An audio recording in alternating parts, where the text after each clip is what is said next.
Buenas tardes para todos. Los saludamos desde el Laboratorio de Técnicas Digitales de la Universidad Tecnológica Nacional, Facultad Regional Paraná. Bienvenidos a un nuevo seminario del tercer Congreso Virtual de Microcontroladores y sus aplicaciones. Estamos en la ciudad de Paraná, es un día con mucho sol y vamos a arrancar un seminario siendo las 15:06 en la Argentina. Así que bueno, saludándolo a todos. El día de hoy, bueno, ya estuvimos con un seminario a las 10 horas. Y ahora vamos a arrancar con el seminario de diseño de sistemas robustos. En su primer módulo, quiero recordar que este seminario va a tener dos módulos, el primero a las 15 horas y el segundo va a ser a las 17 horas, también con el ingeniero Daniel Didela, al cual lo saludamos. Hola Daniel, ¿cómo estás? ¿Qué tal? Buenas tardes a todos. Gracias por la introducción y aquí en Buenos Aires también es un día soleado, aunque algo fresco, y a la mañana, bueno, amanecimos con mucha neblina, pero todo bien.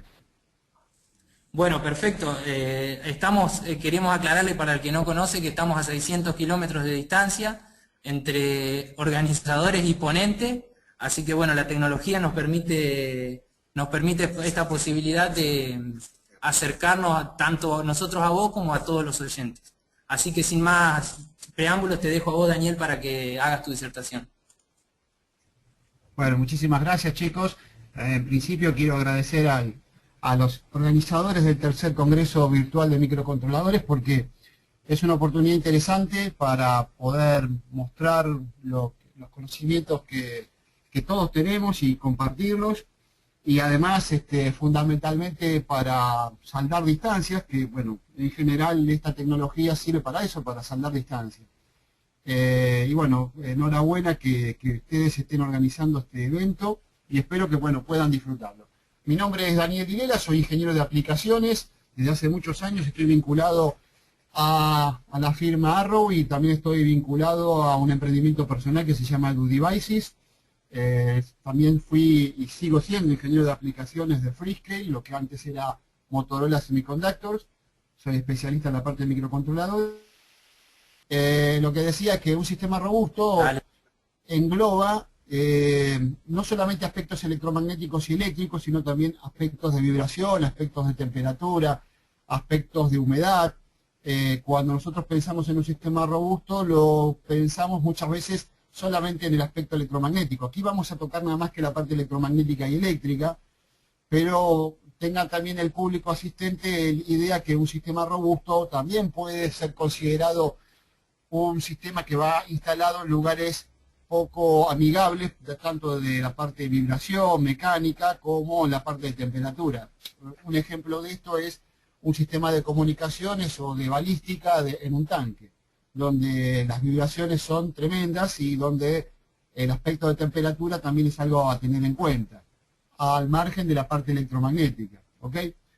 Pero en el módulo de hoy lo que vamos a ver son los aspectos electromagnéticos y eléctricos, que por lo general es el 90% o el 95% de las aplicaciones que vamos a tener en nuestra vida como diseñadores. O sea que vamos a enfocar todo esto desde el punto de vista de un sistema que tiene que estar instalado en una industria o en algún lugar donde realmente haga falta instalar un sistema con estas características o diseñar un sistema con estas características. Bien, pasamos al próximo slide, donde lo que se puede ver es por qué tenerlos en cuenta, por qué tener en cuenta la parte de ruidos, por qué tener en cuenta la parte de EMI, la parte de susceptibilidad electromagnética o de descargas electrostáticas. Básicamente porque todas estas alternativas, estas magnitudes eléctricas y electromagnéticas afectan la confiabilidad del sistema.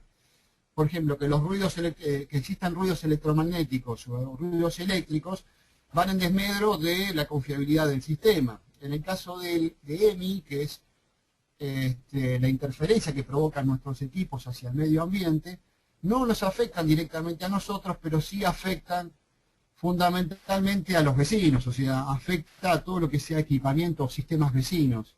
Y por lo tanto nuestro equipo, en vez de transformarse en víctima, se transforma en victimario, o sea, es el malo de la película y por lo tanto es importante controlar las emisiones electromagnéticas de nuestro equipo.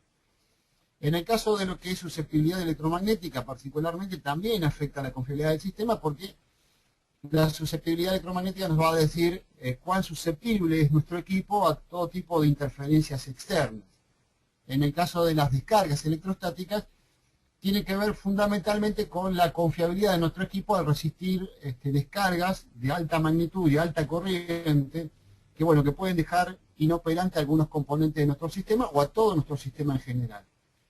Todas estas cosas todos estos parámetros están englobados en distintos estándares y además internacionalmente y localmente, tanto en Argentina como en Latinoamérica en su conjunto, cada vez más se impone el tema de certificaciones de nuestro producto, o sea, de lograr cumplir con estándares y con homologaciones que en definitiva aseguran en cierto grado la confiabilidad de nuestros productos y por lo tanto también le da una garantía al que adquiere, al usuario que va a adquirir ese producto, que el producto realmente cumple con ciertos estándares y por lo tanto podemos asegurar en cierta forma que el equipo se va a portar medianamente bien.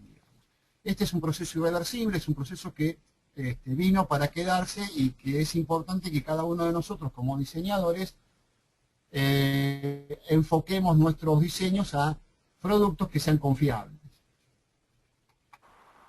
Bien, definamos un poco lo que son ruidos eléctricos y lo que son ruidos electromagnéticos. Un ruido es toda aquella señal aleatoria o no ajena al sistema en cuestión que no puede ser considerada como útil al mismo. O sea que desde el punto de vista de ruido nosotros vamos a considerar tanto ruidos aleatorios o ruidos constantes, pero que no son señales que nosotros utilizamos dentro de nuestro sistema. O sea, señales extrañas son consideradas ruidos, ya sean aleatorias o sean periódicas.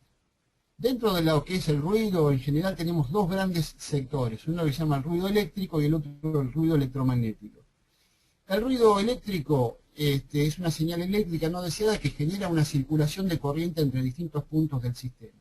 Evidentemente, en este caso, lo que va a existir es un contacto galvánico, o sea, no va a haber un contacto, un contacto franco, o sea, un contacto de lo que se le llama chapa a chapa, o sea, algo donde va a circular corriente. En el caso del electromagnético, como es una señal de naturaleza electromagnético, no hay un elemento sólido de propagación, sino que existe el espacio y hay propagación a través del espacio. Por lo tanto, lo que nos va a pasar es que se van a inducir corrientes parásitas en distintos componentes del sistema. Pero no va a haber un contacto franco entre el componente A y el componente B. O sea, el componente A, llamémoslo así, el elemento que irradia, y el componente B, el componente que recibe esa irradiación. O sea que la propagación es a través del espacio. Bien, entonces, como decíamos anteriormente, los ruidos conducidos es una fuente de interferencia donde la mayoría de la energía se va a propagar desde el punto de vista de conducción, o sea que va a haber una cuestión galvánica. Entre el punto A y el punto B va a haber una circulación de corriente que según las características del medio, o sea, según la resistencia, la inductancia, según las características físicas del lugar, puede ser más o menos violenta esa conducción de corriente. También va a depender del lado receptor, si puede recibir esa cantidad de energía, y lo mismo del lado emisor, si el lado emisor es capaz de generar esa cantidad de energía. En general son procesos muy violentos, son procesos que tienen gran cantidad de energía y que en definitiva pueden ser peligrosos para el sistema, o sea, pueden ser peligrosos desde el punto de vista de su vida útil. En el caso de los ruidos radiados son más bien de característica de propagación electromagnética, o sea que va a haber una acción de un campo eléctrico que va a inducir una corriente y en función de ese campo magnético se van a inducir corrientes en otros sistemas que van a generar corrientes inducidas y que por supuesto van a interferir al sistema en su conjunto. Lo que no hay es un vínculo directo, o sea, el vínculo es más etéreo, es un vínculo de propagación radioeléctrica y por lo tanto la energía en juego va a ser muchísimo menor a la de los ruidos conducidos.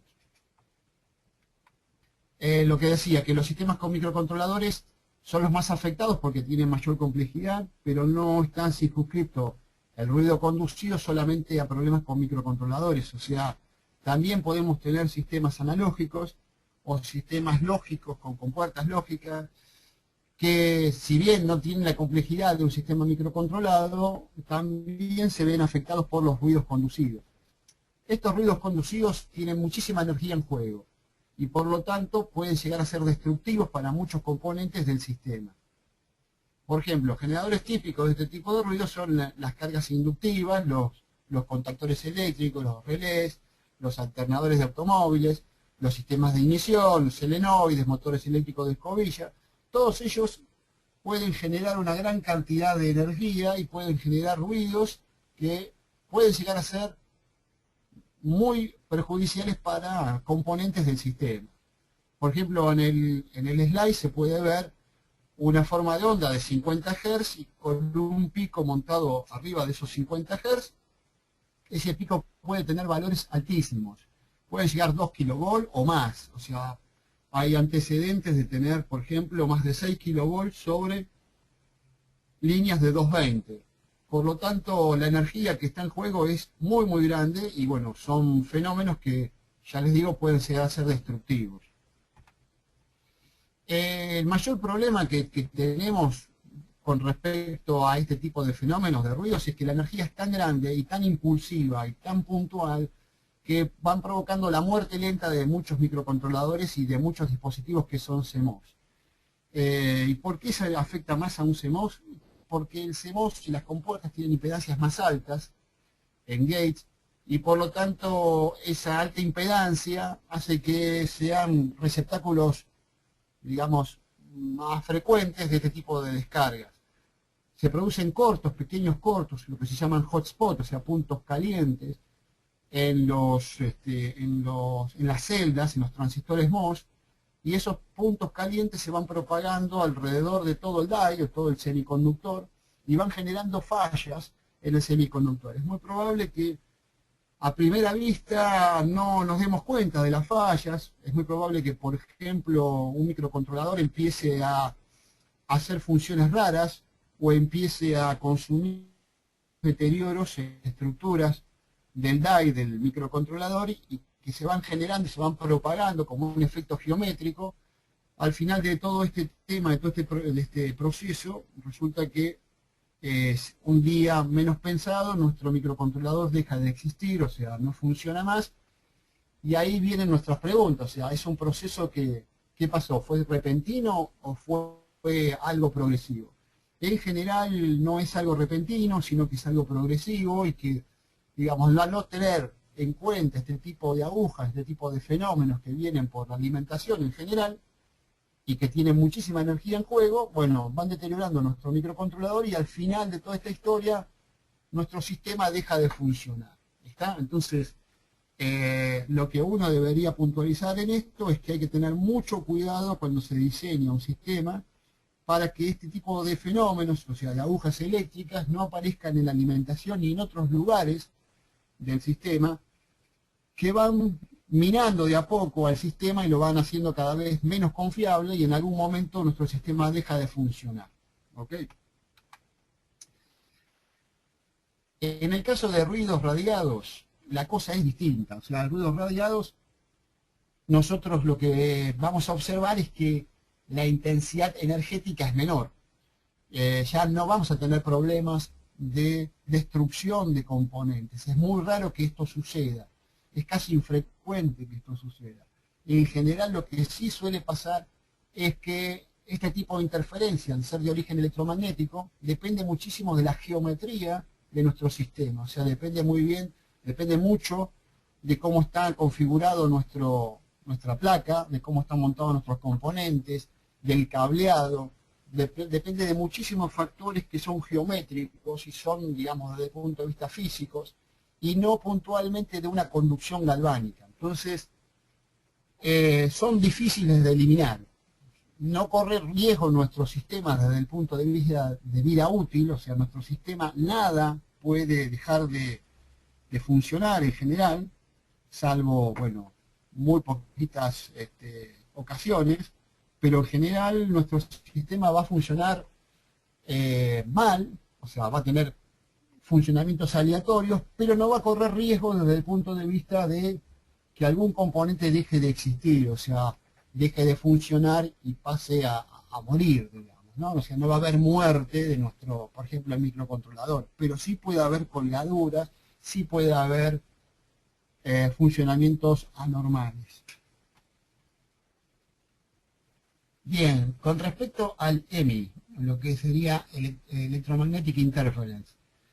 Cuando hablamos de EMI, hablamos fundamentalmente ya no de nuestro sistema como víctima de ese sistema, sino del EMI, sino como fundamentalmente como emisor, o sea, como victimario.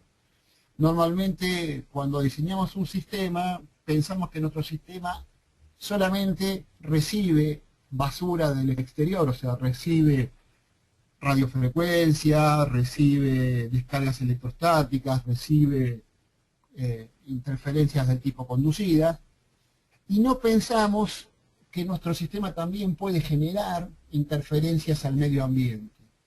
Hay muchas aplicaciones, muchos dispositivos que son masivamente irradiadores de energía.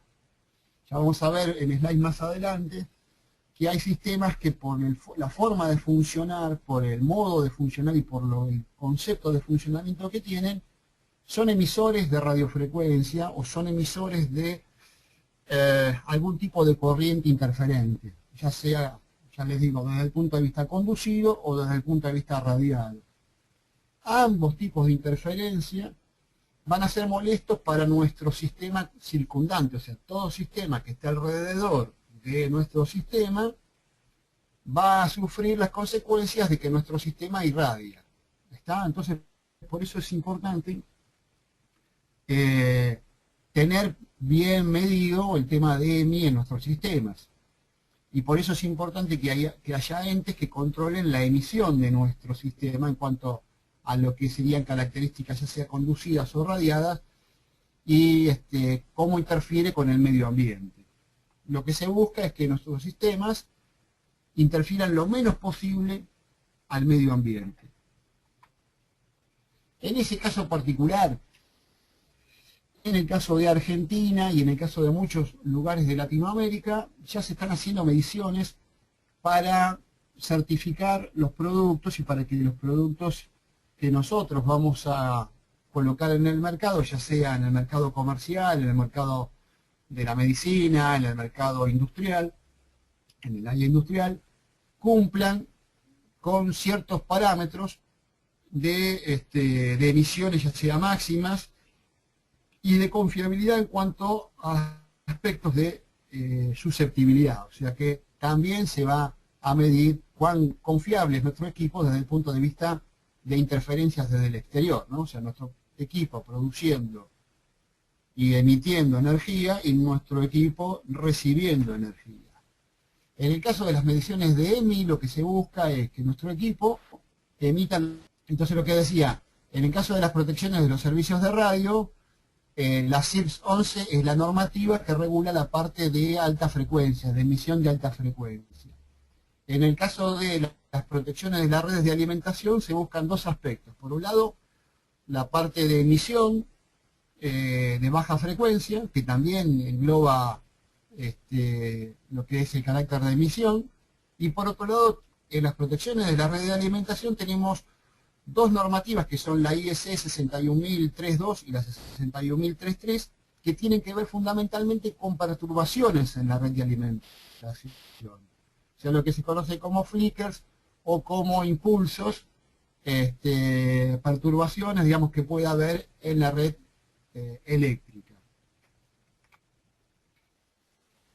En este caso lo que vamos a ver es que en emisiones electromagnéticas de baja frecuencia en las redes públicas, además de controlar la parte de emisión de baja frecuencia, también se tiene en cuenta aspectos como la distorsión armónica y como la fluctuación de tensiones y flickers, que son aspectos más bien funcionales, o sea, son aspectos, cuando yo digo de distorsión armónica y cuando digo fluctuación de tensión y flickers, tiene que ver fundamentalmente la susceptibilidad de nuestro nuestro equipo a esas condiciones. No tanto la emisión, sí la susceptibilidad, pero sí están todas enfocadas a la red de canalizaciones, o sea, a la red de alimentación pública. En el caso de las emisiones electromagnéticas, o sea, de radiofrecuencia, la normativa de referencia es la CIRC 11 y es la que se va a encargar de medir dos aspectos, uno el radiado y el otro el conducido. En el slide se puede ver, por ejemplo, una fuente de emisión y una víctima de esa emisión, ¿no es cierto? La víctima puede recibir ese ataque de la fuente de emisión tanto desde el punto de vista electromagnético como conducido. Y cuando hablamos de conducido podemos hablar de la conducción que se puede deber a través de una inducción electromagnética o se puede deber a una capacitancia, o sea, un efecto capacitivo que hay entre la fuente emisora y el receptor. Esos son aspectos que hay que tener en cuenta. En el caso de la CIRC 11, en la emisión de radiofrecuencia se van a medir dos grandes frecuencias o dos grandes bandas de frecuencias. Por un lado, lo que se llama la baja frecuencia, que es entre 150 kHz y 30 MHz, y por otro lado, lo que es alta frecuencia, entre 30 MHz y 1000 MHz, o sea, 1 GHz. En el caso de la alta frecuencia, entre 30 MHz y 1 GHz, se trabaja sobre lo que se llama radiada campo E. En este caso vamos a ver después las disposiciones físicas, cómo se hacen las mediciones, ¿no? Y en el caso de la emisión de baja frecuencia, se ven dos aspectos. Uno que es la conducida, o sea, la interferencia conducida, o sea, la EMI que emite mi equipo en forma conducida, y la EMI que emite mi equipo en forma radiada, en este caso en el campo H. Cuando el equipo, estas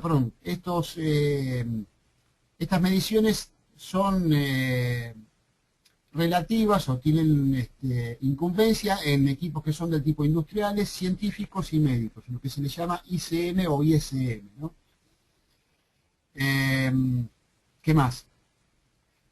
Bueno, vamos a ver en el próximo slide la emisión conducida, cómo se arma un sheet de pruebas, o sea, un set de pruebas para hacer la medición de conducida.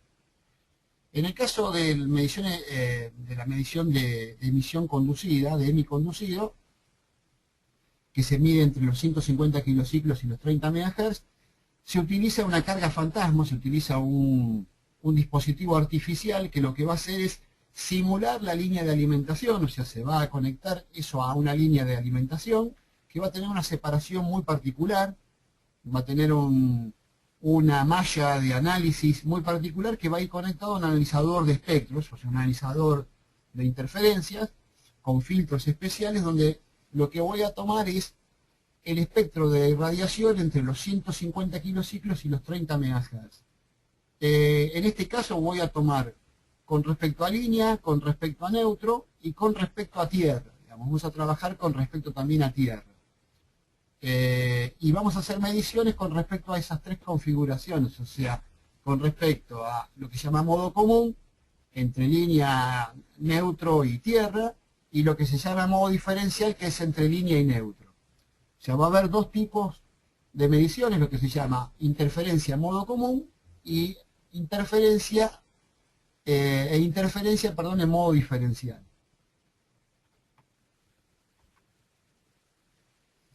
¿Cómo es el equipamiento? Bueno, de la siguiente forma, se pone el equipo bajo ensayo, es la caja que ven con líneas punteadas, esa caja que está aquí, no sé si se alcanza a ver el cursor, pero esa caja con líneas punteadas es donde está mi equipo bajo ensayo.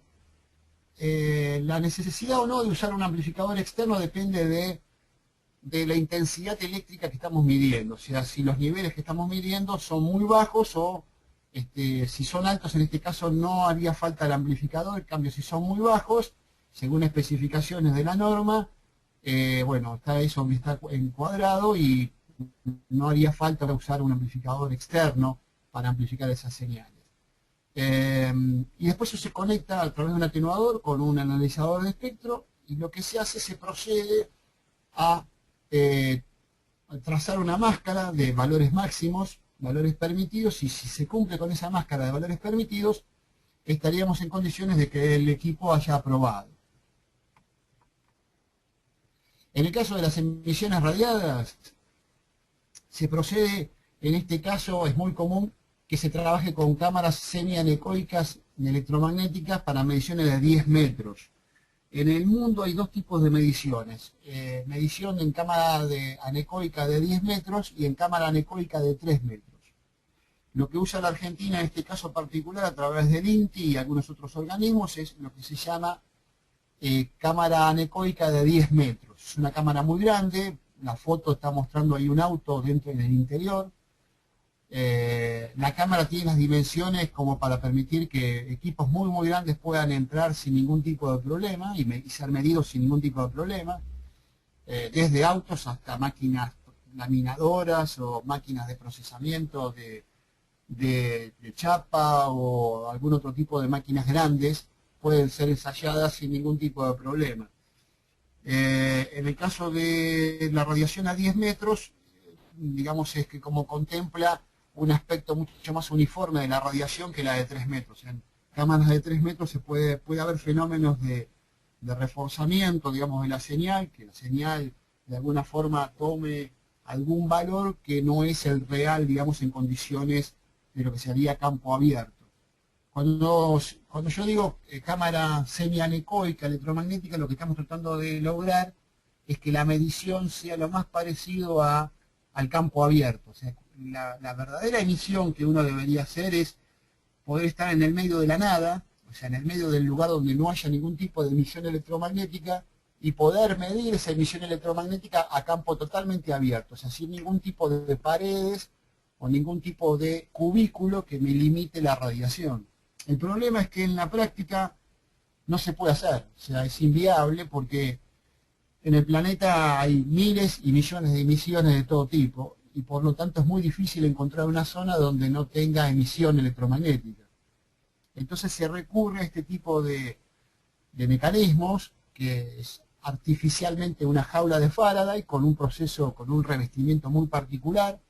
En la foto se puede ver que hay unas especies de conos que tienen un material absorbente a la radiofrecuencia, parecido a lo que es lo que sería una sala del tipo con acolchamiento acústico para sonido, digamos, ¿no? En este caso, en vez de ser ondas de audio, son ondas electromagnéticas que son absorbidas por esos conos, y por lo tanto me asegura que no haya rebotes, no haya refuerzos de la señal, y por lo tanto que se asemeja de alguna forma como medir la señal en campo abierto.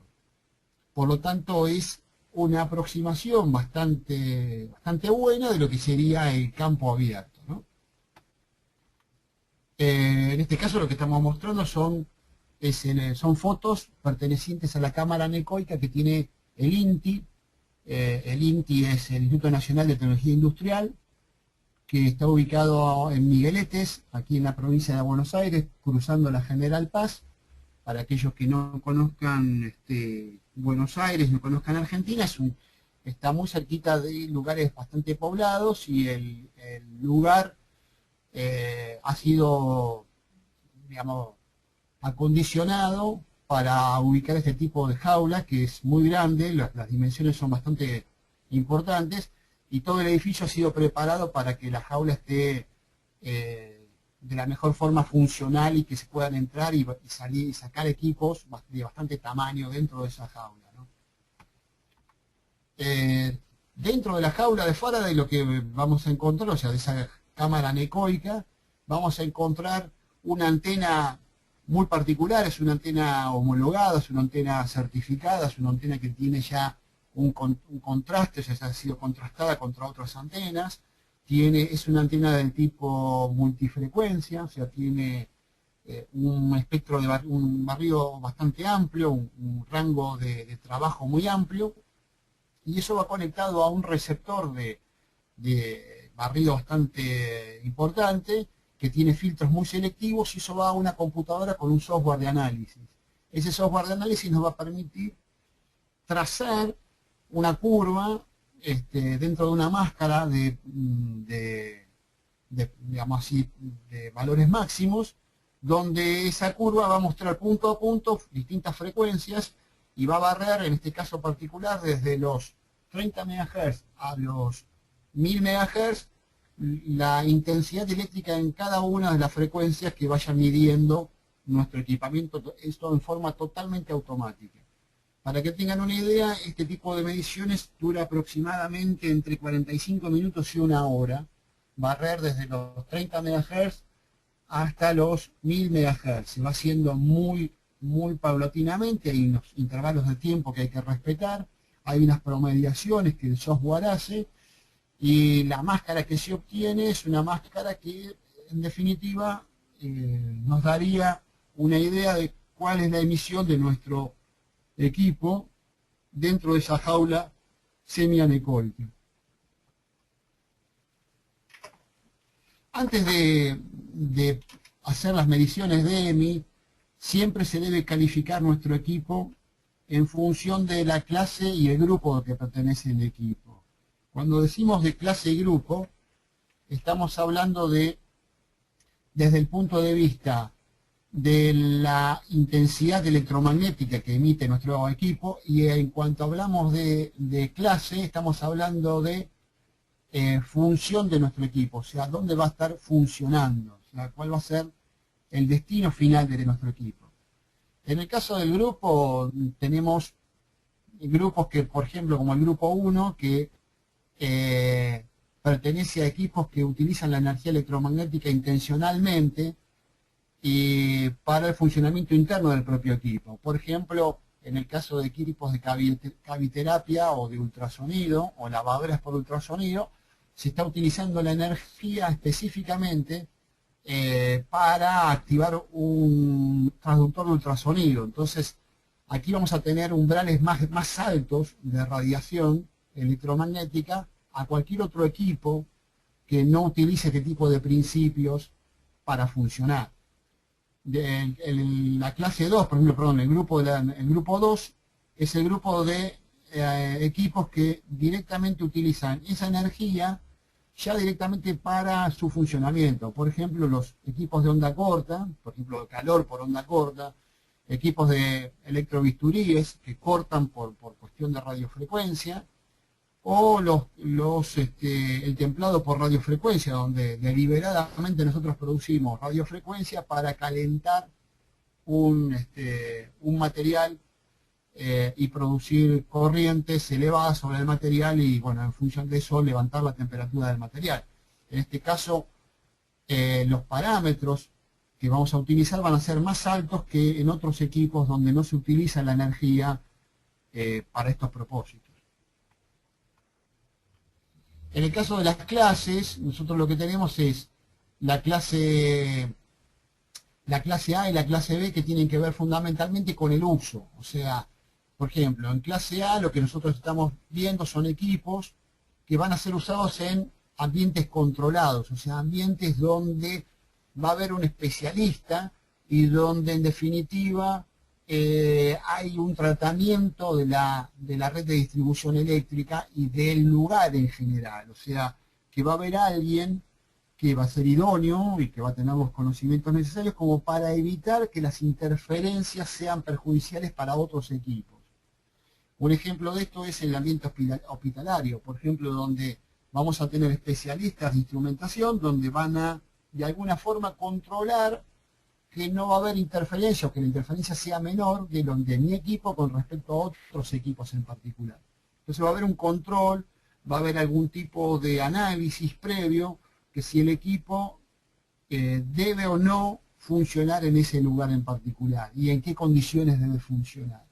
En caso de la clase B ya es directamente equipos que van a funcionar directamente en lugares donde no va a haber un especialista, o sea, donde va a haber, por ejemplo, un hogar, un consultorio privado, donde no se espera que haya gente que sea idónea en el tema, o sea, y que además, desde el punto de vista del lugar, no hay tratamiento para evitar este tipo de interferencias. Por ejemplo, no hay filtros, o no hay ningún tipo de tratamiento de blindaje para evitar la interferencia hacia el medio exterior. Bien. Con respecto a una nota aclaratoria que vamos a hacer es que si el equipo ha sido especificado para ser utilizado por un profesional o por un personal calificado y ese equipo se lleva a un lugar donde hay un consultorio privado o una casa, por ejemplo, que muchas veces se puede dar en el caso de tratamientos estéticos, el equipo va a ser clasificado como B, o sea que el equipo nos paramos en la condición de, en el caso de como si fuera a lugares que no tuvieran asistencia profesional. Aunque haya un profesional en el lugar, se lo va a considerar el equipo como si no tuviera asistencia en el lugar. Por lo tanto, los márgenes de máximos que van a tener este equipo de emisión van a ser menores a los que tuvieran con la clase A, porque se considera que en el lugar donde se va a instalar no hay tratamiento para evitar estas radiofrecuencias. Y como no hay tratamiento para evitar este tipo de interferencias, bueno, se busca la peor condición, o sea, la condición donde evidentemente no hay un equipamiento que evite ese tipo de interferencias. Por lo tanto, al equipo se lo califica con B, con la clase B. Una cosa más también que tengo que aclarar es que el hecho de que el equipo funcione con radiofrecuencia o funcione con energía, con una gran cantidad de energía, y en función de eso es necesario que tenga esa cantidad de energía, no lo limita eso a que no tenga que cumplir con las normas de EMI. Los estándares van a ser más altos, pero todos van a tener que cumplir con EMI. Por supuesto que no se le va a pedir la misma máscara de máximos a un equipo de, por ejemplo, de un electrobisturí o a algún equipo industrial de calentamiento por inducción electromagnética que a un equipo, por ejemplo, de un electrocardiógrafo o, por ejemplo, a una incubadora, por ejemplo, desde el punto de vista médico, ¿no? O desde el punto de vista industrial a un equipo a un pirómetro, por ejemplo, a un equipo de control de temperatura. O sea, no se le va a pedir exactamente el mismo requerimiento, pero sí a todos se les va a pedir que certifiquen con emisión de EMI con distintas máscaras de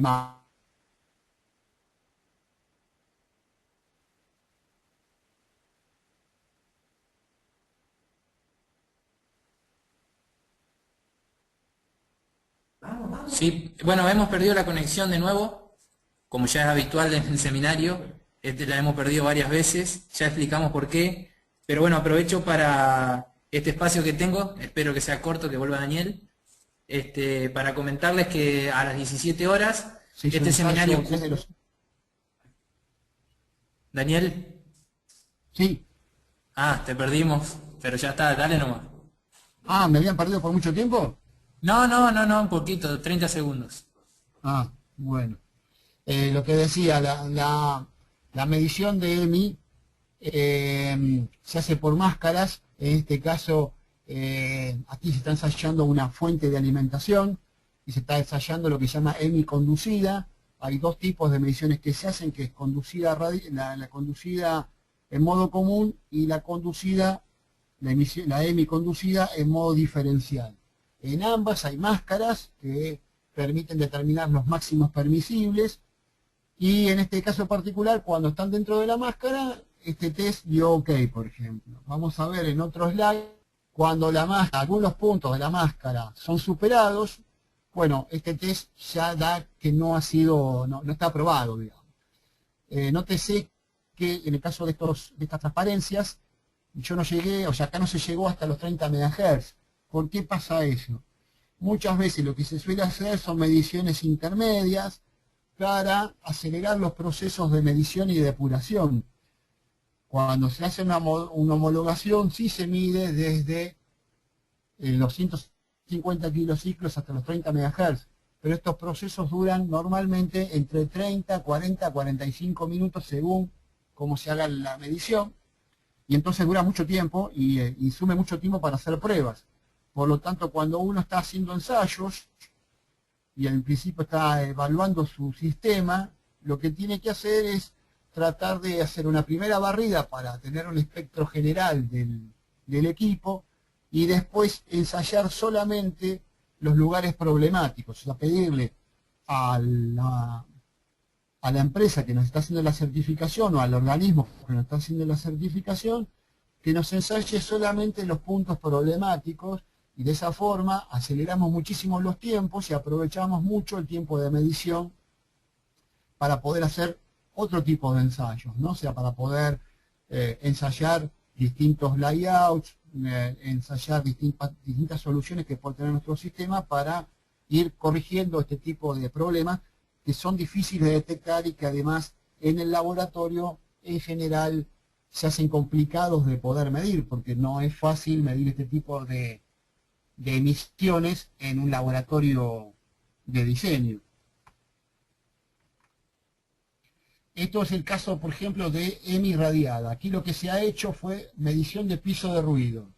¿Qué significa esto, medición de piso de ruido? Básicamente lo que se hace es una medición sin equipamiento dentro de la cámara anecoica. Entonces lo que se busca es un perfil de ruidos, o sea, el ruido que está presente sin estar el equipamiento nuestro presente dentro de la jaula, digamos. Dentro de la cámara anecoica no hay nada, no hay equipos, y solamente se está rastreando el ruido propio de la cámara, digamos, ¿no? Aquel que pensó que no había ruidos dentro de la cámara está demostrando esto, que sí hay ruidos, por más cuidados que se tenga, por más buen diseño de la cámara anecoica que se tenga, y el tema de iluminación y otras cosas que se van cortando en la cámara, o sea, por ejemplo, no hay energía dentro de la cámara, la energía va a través de unos ductos especiales blindados, y así se alimentan los equipos.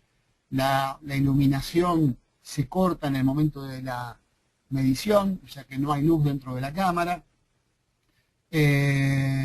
Y ese tipo de medidas se toman para tener la menor cantidad de ruido posible, pero no obstante eso siempre hay un piso de ruido que se debe sustraer a nuestras mediciones. Eso lo hace automáticamente los sistemas de medición, lo hacen en forma automática. Se hacen esta primera medición y después computan ese piso de ruido y hacen la sustracción automática a la medición.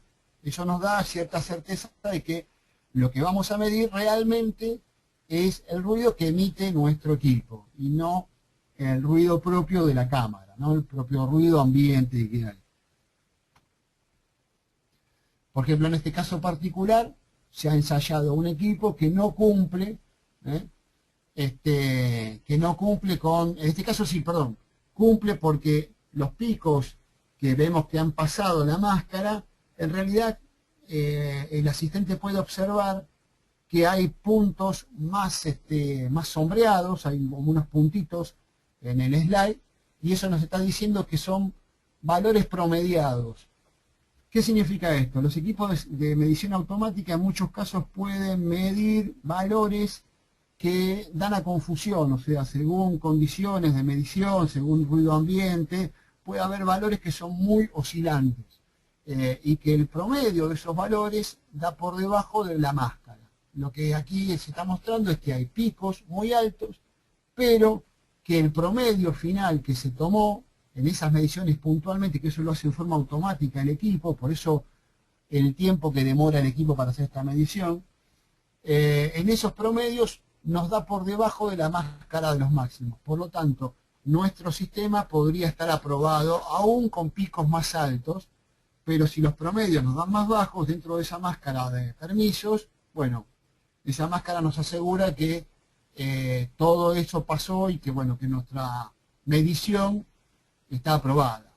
En este caso particular se trabaja en polarización vertical y en polarización horizontal. Vamos a ver el próximo slide, que lo que se hace es una medición con polarización horizontal. ¿Qué significa polarización vertical y polarización horizontal?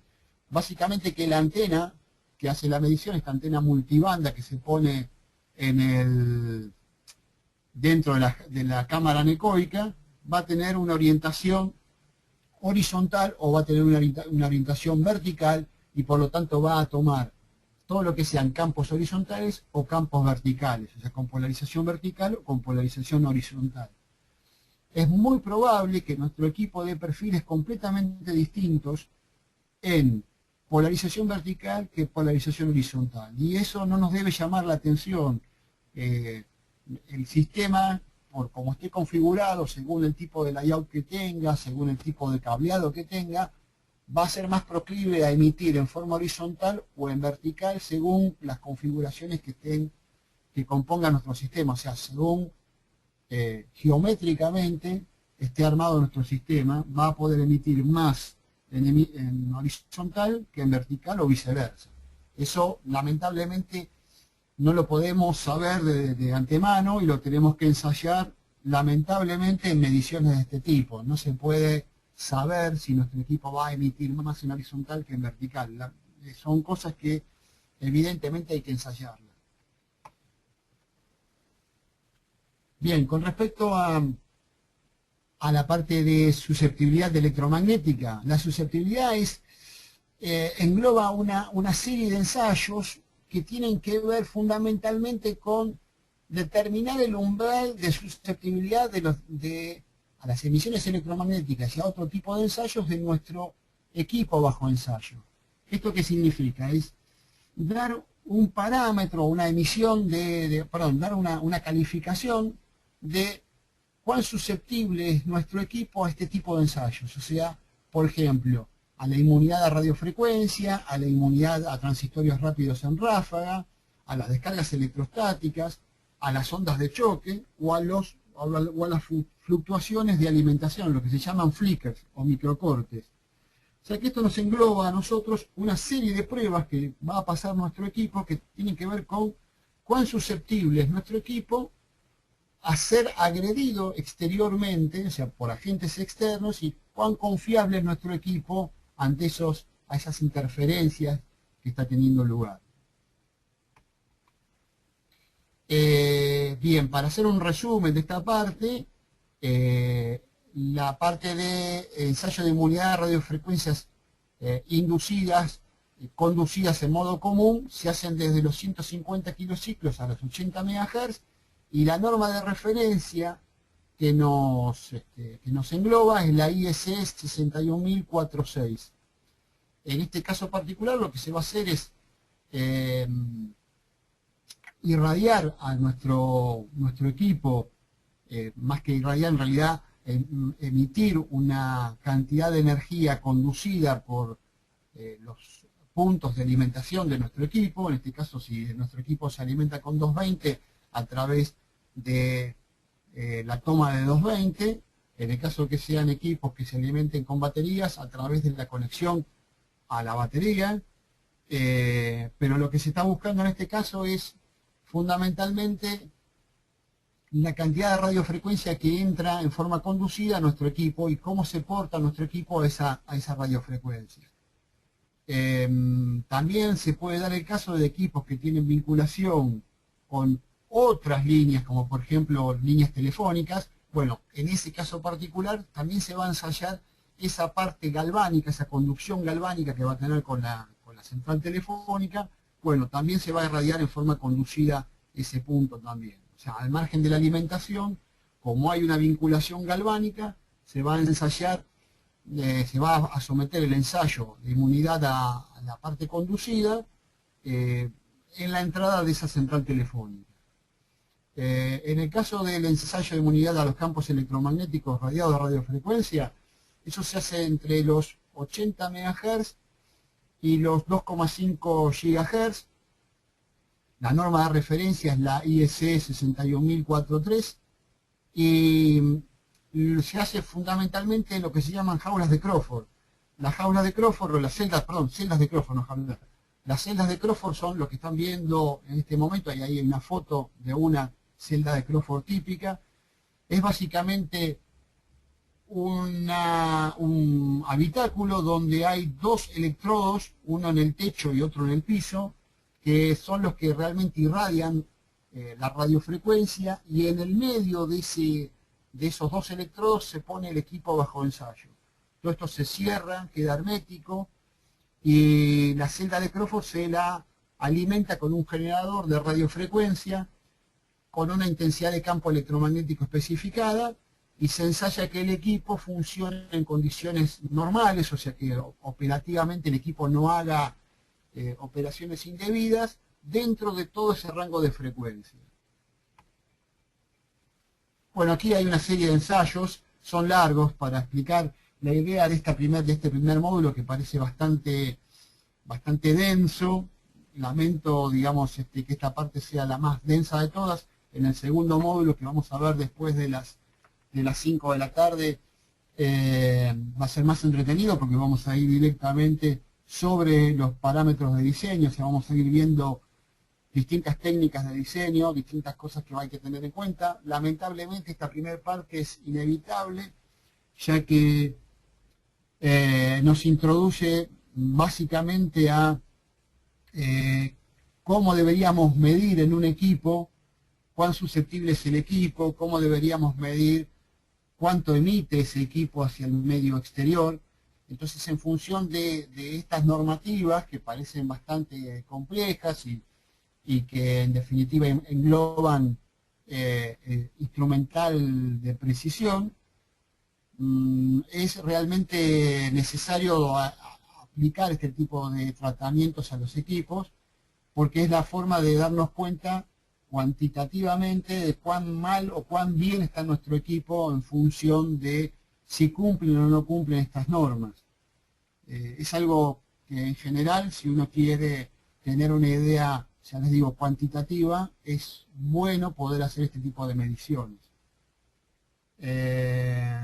Bien, yo creo que ahora estaríamos en condiciones de hacer una pequeña pausita para permitir algún tipo de dudas, preguntas, y para no seguir avanzando sobre este tema. ¿Les parece? En el caso de una medición en una cámara semi-anecoica, Sí. el ingeniero comentó... ¿Vamos, Daniel, hasta ahí? ¿Me escuchás? Sí, perfecto. Perfecto. El ingeniero comentó que la medición se realiza mediante un barrido que dura 45 minutos. Esa es la introducción de la pregunta. Entonces la pregunta es, ¿cómo se compatibiliza esto con el caso bastante común de dispositivos que emiten radiaciones pulsantes intermitentes a fin de caracterizar correctamente la emisión de EMI? Eso nos está preguntando Hugo Müller. Bien. Mirá, no soy especialista justo en dispositivos que sean del tipo pulsantes, pero sí existe la posibilidad de, si los equipos son pulsantes y esa pulsación se puede de alguna forma establecer, se puede cuantificar y se puede normatizar, sí se puede hacer la medición. El tema es que generalmente se va a buscar ensayos más cortos, o sea, ensayos que no duren esos 45 minutos, o sea, se va a tratar de buscar algún otro tipo de ensayo que pueda medir en total dimensión lo que se está emitiendo en forma pulsante. Entiendo lo que vos decís en cuanto a que si el equipo intermitentemente emite EMI, es muy probable que a lo largo de los 45 minutos tenga lugares donde no esté muestreando, digamos, en forma real o cabal lo que está emitiendo. En ese caso particular, creo, y son los especialistas son la gente de los organismos en general, como el INTI u otros organismos que hacen mediciones de este tipo, tienen en claro que si el equipo es de carácter así impulsivo, o sea que funciona intermitentemente y que puede emitir en forma muy pautada, digamos, en un tiempo muy particular, lo que se busca es que el ensayo sea más rápido, o sea, el ensayo sea más enfocado a lo que puede emitir en ese momento, y eso está contemplado. El tema es que generalmente la mayoría de los ensayos que se hacen, digamos, por lo menos el que yo tenía, que he tenido más contacto y el que, digamos, se tiene más contacto en el INTI en particular, con productos más comunes, es equipos que trabajan en forma continua, o sea, que trabajan directamente, emiten pero que están emitiendo permanentemente, o sea, no son pulsantes, sino que trabajan a partir de un funcionamiento continuo. Por lo tanto, las emisiones que puedan tener, si hay alguna emisión pulsante, son emisiones que están dentro de su funcionamiento continuo. Ahora, cuando es un equipo muy, muy pulsante, o sea que durante un periodo muy corto de tiempo emite, bueno, eso habría que ver cómo se caracteriza. No lo tengo bien en claro cómo se hace la medición en particular. Perfecto, Daniel. Te hago un par de preguntitas más que nos hicieron por el tema del tiempo. Nos quedan 25 minutos. Sí. Tengo dos preguntitas más para este espacio, te las hago las dos juntas si te parece, pues son Vale. cortitas. Nos dice la primera, de forma casera, ¿cómo podemos someter a nuestros sistemas a las diferentes pruebas de EMC? Y la segunda, ¿los gabinetes metálicos favorecen el rechazo de ruido y de EMI? Nos pregunta Bien, muy buenas Marcelo preguntas. Gutiérrez. Me gustaron las dos preguntas, fueron excelentes. Quien las haya hecho, muy buenos, los dos pensaron muy bien. Bueno, el primer caso, ¿se pueden hacer cosas caseras para tener una idea de cuán robusto es nuestro equipo? Sí, se pueden. No podemos sacar conclusiones muy cuantitativas, o sea, lo que podemos saber es fundamentalmente a nivel de, bueno, podemos ver si nuestro sistema puede ser robusto o no, puede ser confiable, pero no podemos darle un parámetro. Las mediciones que se hacen en organismos con certificados y con equipamiento calibrado y homologado, nos dan una idea muy precisa de cuán robustos son. Ahora, ¿podemos hacer ensayos así caseros? Sí se pueden. Por ejemplo, una alternativa para la parte de susceptibilidad es generar arcos voltaicos muy grandes al lado del equipo. Eso se puede al lado del sistema, eso se puede hacer a través de bobinas de alta tensión, se puede hacer, por ejemplo, con los famosos magiclips, o sea, los famosos piezoeléctricos que generan alta tensión. Se pueden hacer eso en el caso de descarga electrostática, se puede ensayar ese tipo de descargas. Se pueden construir pistolas de descarga electrostáticas, hay en internet material de pistolas que van cargando un capacitor, y porque la pistola de descarga electrostática básicamente es eso, es un capacitor que se carga con tensiones elevadas de hasta 8 kilovolts y con una resistencia de limitación que, bueno, que hay que caracterizarla muy bien, hay que armarla muy bien para que no salte arcos a través de la resistencia, digamos. Ya no es cualquier resistor, sino que hay que armarlo bastante bien, pero se puede armar en forma casera algunos equipos como para hacer pruebas. El único tema es que estos equipos no nos van a dar una idea, solamente nos van a dar una idea muy grosera de cuán confiable es nuestro equipo, pero no nos van a dar una idea cuantitativa de cuán confiables son, digamos. Solamente nos van a dar una idea grosera. O sea, vamos a poder ver si el equipo responde bastante bien a este tipo de fenómenos de interferencia. ¿Está? En cuanto a los gabinetes, el gabinete metálico ayuda y mucho, no solamente a la parte de emisión, sino a la parte de susceptibilidad, o sea que no solamente lo que emite nuestro equipo hacia el exterior, sino lo que recibe nuestro equipo desde el exterior. Es una buena práctica usar gabinetes metálicos. El problema es que los gabinetes metálicos deberían tener un doble tratamiento, o sea, si son de aluminio, tenemos un espectro cubierto entre frecuencias del orden de los megahertz hasta algunos cientos de megahertz, donde van a funcionar bastante bien. Pasado esa barrera de cientos de megahertz, el aluminio deja de ser efectivo y uno debería poder trabajar con algún blindaje de cobre. En el caso de las bajas frecuencias, el aluminio no es efectivo, ni el cobre es efectivo, y radiaciones por debajo del megahertz, por ejemplo de los cientos de kilohertz, es muy común que solamente sean bastante contenidas por blindajes del tipo de chapa o tipo hierro o alguna combinación de esos materiales. Entonces, el gabinete debería tener algún tipo de esas combinaciones, o por lo menos nosotros tener la posibilidad de usar varias de esas combinaciones dentro de nuestro gabinete, ¿no? Depende de la zona donde queremos blindar, tener esa posibilidad. Vamos a ver en el próximo módulo, cuando veamos el módulo número 2, que también no solamente ayuda el gabinete, sino que ayuda mucho cómo hacemos la disposición de componentes dentro de nuestra placa. O sea, utilizar placas de más de un layer, o sea, más de una cara, también ayuda y mucho. También dónde ubicar los componentes conflictivos, ya sea los componentes que son susceptibles a recibir este tipo de radiaciones, o los componentes que generan este tipo de radiaciones. Por ejemplo, un componente susceptible de recibir irradiaciones y de portarse mal sería un microcontrolador. Entonces, ¿dónde lo vamos a ubicar? Hay lugares específicos para ubicarlo, y un componente que nos genera radiaciones, o sea que es el malo de la película, son los, por ejemplo, un relé o un contactor. Bueno, ¿dónde vamos a ubicar ese relé? ¿Dónde vamos a ubicar ese contactor? Bueno, ahí hay también toda una técnica que vamos a ver en el módulo número 2, donde, bueno, tenemos que tener en cuenta ese tipo de aspectos. ¿Más o menos expliqué el tema? Daniel, creo que quedó explicado, según mi apreciación, la pregunta que nos realizaron.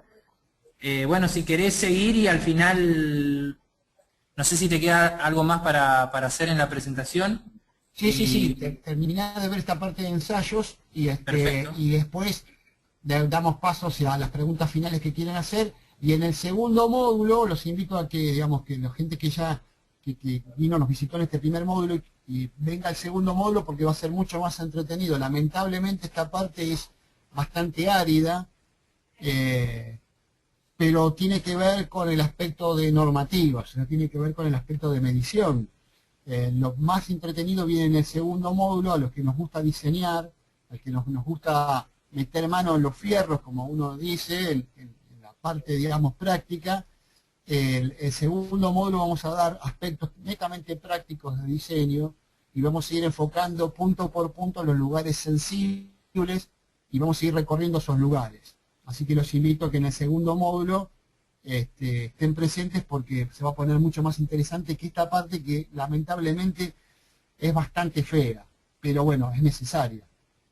Vamos ahora a ver los distintos ensayos de susceptibilidad electromagnética.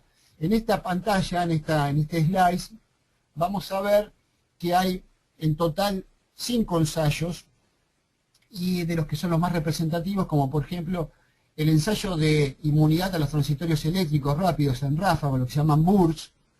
¿Qué significa un burst? Básicamente son transitorios muy violentos, rápidos, que están presentes directamente en nuestra línea de alimentación.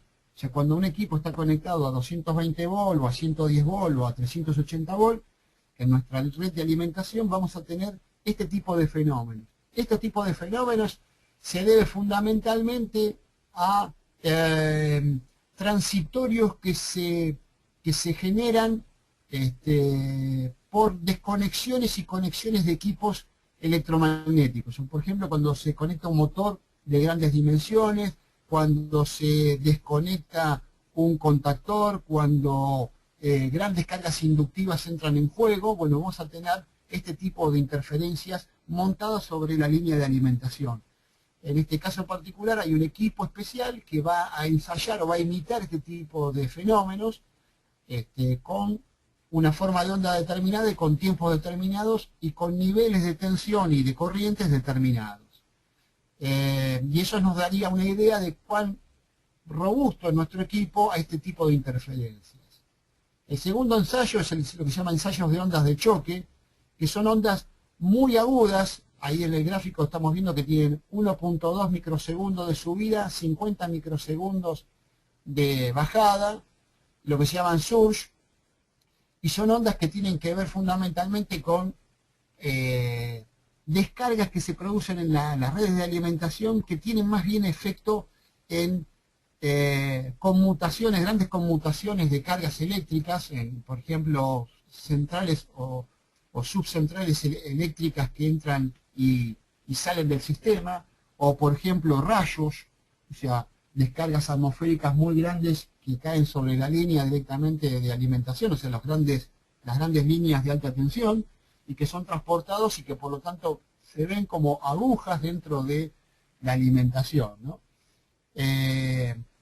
Entonces decía que los ensayos de inmunidad a descargas electrostáticas tienen que ver fundamentalmente con la electricidad electrostática que genera nuestro cuerpo hacia el equipo, hacia el sistema, o bien otro equipo, otro sistema contra otro sistema. O sea, por ejemplo, un gabinete metálico que se carga de electricidad estática y al entrar en contacto con nuestro equipo en particular, le descarga esa energía electrostática al equipo. Eso sería contacto máquina-máquina, y en el caso de otro tipo de descarga donde entra el ser humano en juego, sería hombre-máquina. O sea, modelos de hombre-máquina es el más común, son ensayos que imitarían la descarga electrostática que se genera a partir de la carga, que el humano queda cargado con electricidad electrostática por frotamiento, muchas veces en ambientes donde se genera este tipo de electricidad, y cuando va a operar el equipo termina siendo una descarga muy violenta sobre el equipo, y por lo tanto el equipo debe poder canalizar esa cantidad de energía y funcionar correctamente sin hacer ningún tipo de mal funcionamiento. Otro ensayo que se hace es el ensayo de inmunidad de los campos magnéticos de frecuencia industrial. Esto es particularmente útil para aquellos equipos que están metidos dentro del ambiente industrial. Hay ya una normatización de los campos magnéticos que se van a utilizar, y son solamente para equipos que van a estar metidos dentro de un ambiente industrial. No se hace este tipo de ensayos para otro tipo de equipos, que, por ejemplo, un equipo médico que no tiene, digamos, como ámbito de uso la parte industrial. Ensayo de inmunidad a los huecos de tensión, interrupciones breves y variaciones de tensión, entonces lo que se conoce como flickers, y esto tiene que ver con que en la mayoría de nuestros sistemas eléctricos, sobre todo en Sudamérica, tienen muchas interrupciones eléctricas. O sea, lo que notamos es que hay microcortes en la alimentación. Bueno, nuestros equipos deben ser capaces de poder funcionar con microcortes de alimentación. Eso está normatizado, y el hecho de que nuestro equipo pueda funcionar con esos cortes y no haga operaciones indebidas, nos garantiza que el equipo puede pasar esta prueba y que, bueno, puede funcionar como equipo robusto en esas condiciones. Bien, después tenemos sobre otros ensayos que son más comunes, son el de inmunidad inducida, la conducida, que va de 150 kilociclos a los 80 MHz, y también después tenemos una especificación de lo que sería la inmunidad radiada y la de los pulsos. En este caso particular podemos hacer digamos, la aclaración que en el caso de la inmunidad conducida, la misma se va a hacer con una modulación en amplitud del 80%, y con dos tipos de frecuencias, con 2 Hz o 1 kHz según corresponda.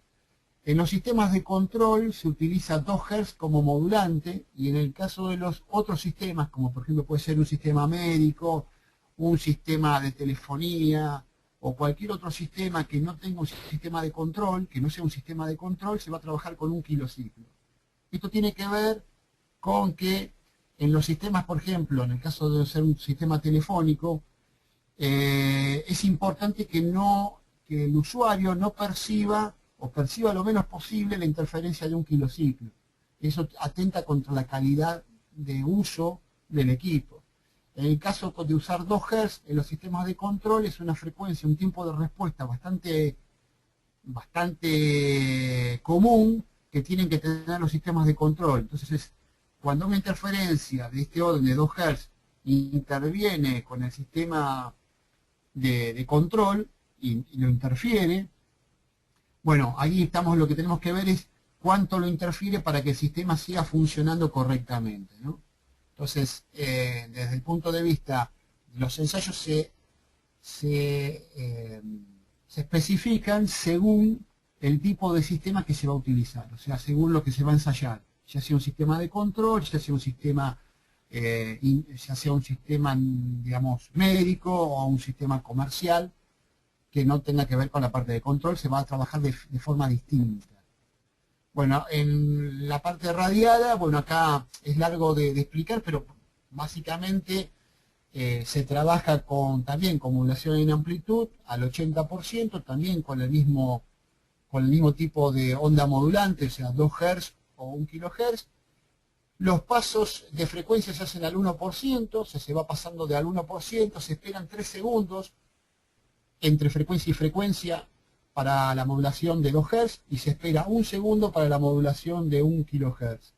Esto tiene que ver con los tiempos que se incurren en estas mediciones. Son tiempos muy grandes, muy prolongados, porque al ser al 1% el paso de frecuencia, estamos teniendo un barrido bastante profundo y una cantidad grande de mediciones, por lo tanto el ensayo toma su tiempo, ¿no? En el caso de la inmunidad a los pulsos rápidos, en lo que se llama burst, fíjense la magnitud del ensayo. Se hace tanto en las líneas de corriente continua como en líneas de corriente alterna, y las tensiones que se ensayan son entre el orden de los 500 volt, 1000 volt y 2 kilovolt. Y esto se hace tanto en las líneas de alimentación, o sea, lo que se llama líneas de potencia, o también en las líneas de conexión con el medio exterior, por ejemplo, lo que se llama líneas CO, o sea, si mi equipo tiene algún tipo de vinculación con el medio exterior, vamos a poner ejemplo, un pirómetro.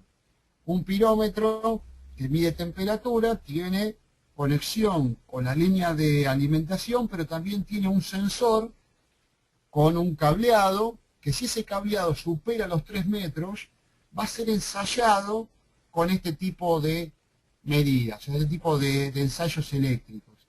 O sea, vamos a tener que someterlo por esas líneas donde entra el sensor a estos picos de tensión. Y eso hay que tenerlo en cuenta también, o sea, cuando nuestro equipo tiene un cableado extenso hacia el exterior, esas líneas de cableado van a ser ensayadas por este tipo de, o sea, van a ser sometidas a este tipo de ensayos, ¿no? Lo mismo pasa, bueno, en el caso de ondas de choque, se trabaja, en el caso de las líneas de corriente alterna, entre línea y masa y entre línea y línea. En el caso de línea y masa, lo que se está buscando es línea y tierra, digamos, línea y punto de tierra. Y en el caso de línea a línea, lo que se está buscando es tensión diferencial, o sea, la tensión entre lo que sería el vivo de esa línea y el neutro de esa línea. Se ensayan 5 picos, o sea, 5 de estos surge por cada polaridad, o sea, se trabaja en tensión positiva o en tensión negativa. O sea, se invierte para un lado y para el otro los picos. Esos son picos que se suman o picos que se restan a la tensión de alimentación. Y también se trabaja con ángulos de 0, 180, 90 y 270 grados en cuanto a los girados del pico con respecto a nuestra señal de alimentación. Las descargas electrostáticas se producen tanto por método de descarga al aire y por método de descarga por contacto. El descarga al aire es una pistola, ahora vamos a ver el próximo slide, que todavía no lo estoy mostrando. Vamos a ver cómo es el ensayo, cómo se trabaja desde el punto de vista de disposición física del ensayo. Y en el caso de que se haga por descarga al aire, la pistola lo que hace es, se va pasando la punta de la pistola alrededor del equipo, y donde salta el arco, donde se produce la descarga, ahí se sigue ensayando más veces la descarga. Creo que son un total de 10 descargas en total, que se tienen que hacer sobre el punto que se descarga digamos, en nuestro equipo, ¿no? En el caso de descarga por contacto, la intensidad es un poco menor, la máxima es un poco menor, y lo que se busca directamente es que la punta se haga contacto de nuestra pistola de ensayo electrostático, haga contacto sobre el lugar donde está descargando. O sea, hay un contacto galvánico y ya no hay un contacto del tipo, digamos, del aire, o sea, algo que no tiene contacto físico directamente, sino que es una descarga a través del aire, ¿no? Bien. Bueno, aquí podemos ver, no sé si se llega a ver en la filmina, cómo es el set de prueba de descarga electrostática, ¿no? En este caso lo que se hace es utilizar una mesa, que normalmente la mesa es de madera o de un material aislante, y se pone sobre un plano, se apoya sobre un plano de tierra. El equipo bajo prueba se conecta a la línea de canalización, si es que utiliza línea de alimentación de la red normal, y se le pone unos planos de tierra que están separados por un aislante, y en función de eso se le acopla también verticalmente otro plano de tierra para hacer los ensayos tanto verticales como horizontales de descarga. O sea que nuestro equipo va a estar de alguna forma rodeado por tierra, y la pistola que vemos ahí en el dibujo es la pistola que se utiliza para los ensayos de descarga. Se va a descargar tanto en el equipo bajo ensayo como en el cable que conecta al equipo y que lo alimenta. Si el equipo tuviera algún otro tipo de cableado exterior, por ejemplo, imagínense un equipo que tuviera dos partes, una de las partes con la otra parte se une a través de un cable, también va a ser ensayado ese cable en la descarga electrostática. O sea, todo lo que de alguna forma compone todo nuestro sistema general va a ser ensayado. Entonces, los cables que unen a los distintos submódulos del sistema van a ser ensayados con este tipo de descarga. Y la pistola va a pasar por todo ese cableado y bueno, y va a descargar digamos, en el cableado y va a descargar en el equipo en general. Bien, finalmente lo que podemos observar es que la descarga electrostática es un fenómeno de una onda muy muy rápida. O sea, si nosotros pensamos que la descarga electrostática no conlleva ningún riesgo, digamos, para la vida útil del equipo, nos estamos equivocando, porque la energía que está en juego es muy amplia, muy alta.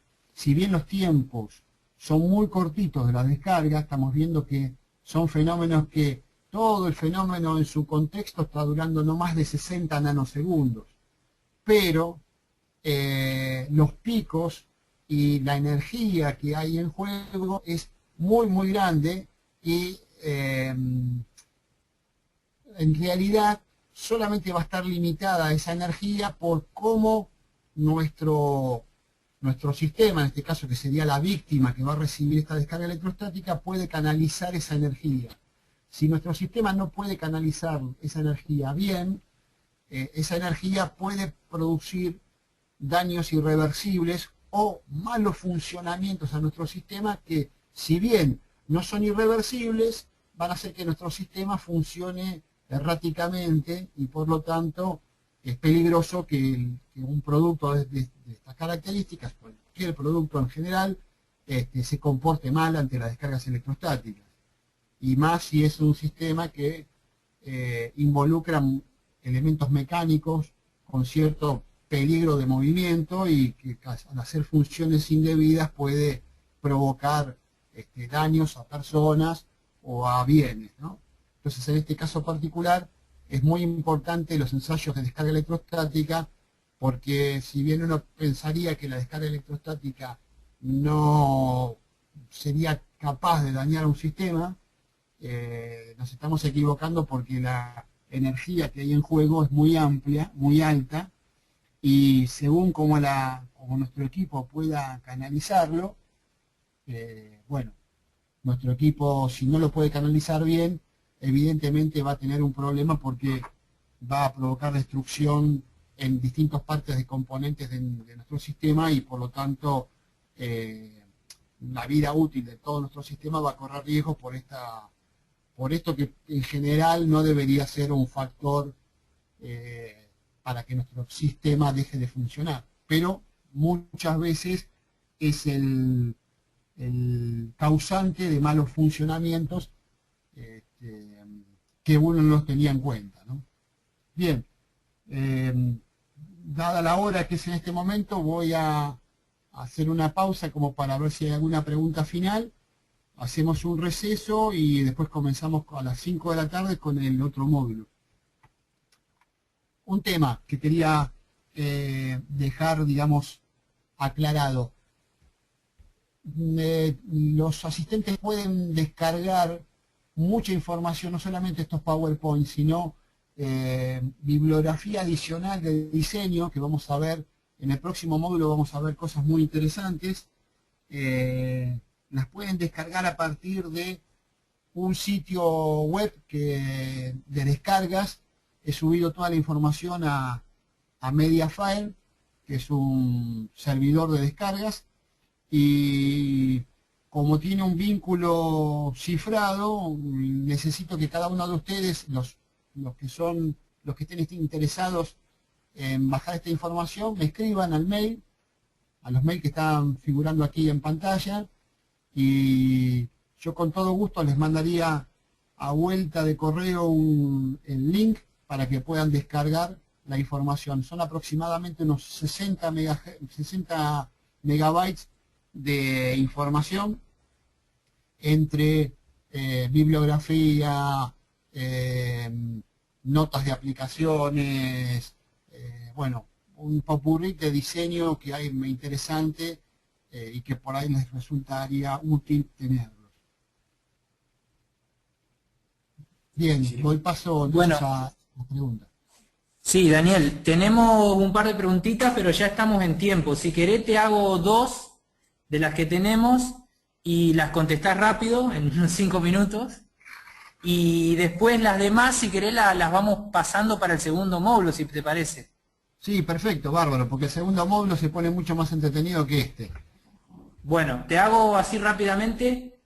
Carlos Otaño nos pregunta, me gustaría preguntar sobre la utilidad del plano de tierra en la placa doble faz. Y Carlos Domenge, te hago las dos juntas, nos pregunta, ¿cuál es la mejor manera de proteger circuitos integrados conectados en cascada a la red de 220 volt? Esas son las dos que te hago ahora. Bien, bueno, esas las vamos a ver en detalle en el segundo módulo, pero les puedo ir adelantando algo. En cuanto al plano de tierra, la primera pregunta, que era la utilidad del plano de tierra en una placa doble faz, es importantísimo. Cuanto más caras tenga nuestra placa de circuito impreso y la podamos utilizar adecuadamente, mejor va a ser el tema, ya sea porque al tener una buena distribución de pistas, por un lado lo que logramos es que, y eso lo vamos a ver en el segundo módulo, logramos que las pistas se transformen en líneas de transmisión. Nuestro circuito impreso debería ser toda una línea de transmisión completa. Cuanto más nos asemejemos a una línea de transmisión, más feliz va a ser nuestra circulación de corriente alrededor del circuito impreso y por lo tanto va a haber menos emisión de radiofrecuencia y por otro lado va a ser menos susceptible nuestro circuito a recibir radiofrecuencia de forma externa.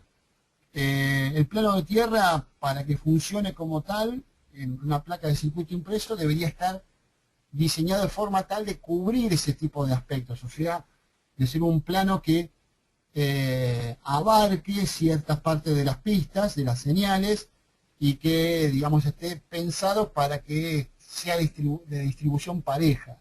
No nos sirve de nada tener un pequeño plano de tierra si después las pistas que son más problemáticas no son cubiertas por ese plano de tierra.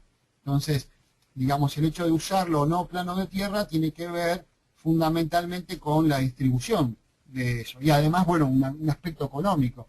Muchas veces estamos obligados a usar una sola faz, o sea, una sola cara de circuito impreso, por una cuestión económica. Nuestro producto tiene que costar muy económico y entonces eso nos limita muchísimo en el diseño. Si podemos hacer uso de más cantidad de capas dentro del circuito impreso, mucho mejor todavía. Vamos a ver en el segundo módulo diseños de más de una capa, cómo se pueden aprovechar con respecto a planos de tierra, a distribución de líneas de alimentación y a líneas de señal, cómo deberían ser distribuidos. Con respecto a la otra pregunta, que era la de la protección de circuitos en cascada dentro de la alimentación, bueno, vamos a ver también en el segundo módulo, que muchas de estas cosas tienen que ver fundamentalmente con la primera autopista de entrada de ruidos desde el punto de vista eléctrico, desde el punto de vista galvánico, es la fuente de alimentación. Entonces la fuente de alimentación es un punto muy importante a proteger en nuestro sistema robusto. Nuestro sistema robusto tiene que tener en la parte de alimentación varios cuidados, digamos, la mayor cantidad de cuidados posibles para que digamos, esa fuente de energía que viene del exterior y que en general es bastante ilimitada en cuanto a la cantidad y la capacidad de corriente que nos puede dar y las tensiones que pueden estar en juego, bueno, limitar esa energía, y que vamos a ver técnicas de cómo disipar esa energía, o sea, cómo se puede tratar esa energía para que sea lo menos dañina posible y sea lo menos perjudicial posible para el resto de los equipos. En cuanto a significar que esté en cascada, también puede ser que si uno puede tener equipos que de alguna forma puedan vincularse un sistema contra otro sistema o un subsistema contra otro subsistema de forma tal de o disipar energía entre las comunicaciones o bien aislar esas comunicaciones, por ejemplo, optoacopladores, eso sería genial, o sea, sería un buen punto para tener en cuenta. Pero no siempre se puede hacer eso. Entonces, bueno, son preguntas que los vamos a ir contestando en el segundo módulo y que lo vamos a ir viendo con más precisión en el segundo módulo en distintos puntos. O sea que, digamos que me resguardo de contestar, o me reservo, ahí está, me reservo de contestar esta pregunta con mayor precisión para el segundo módulo.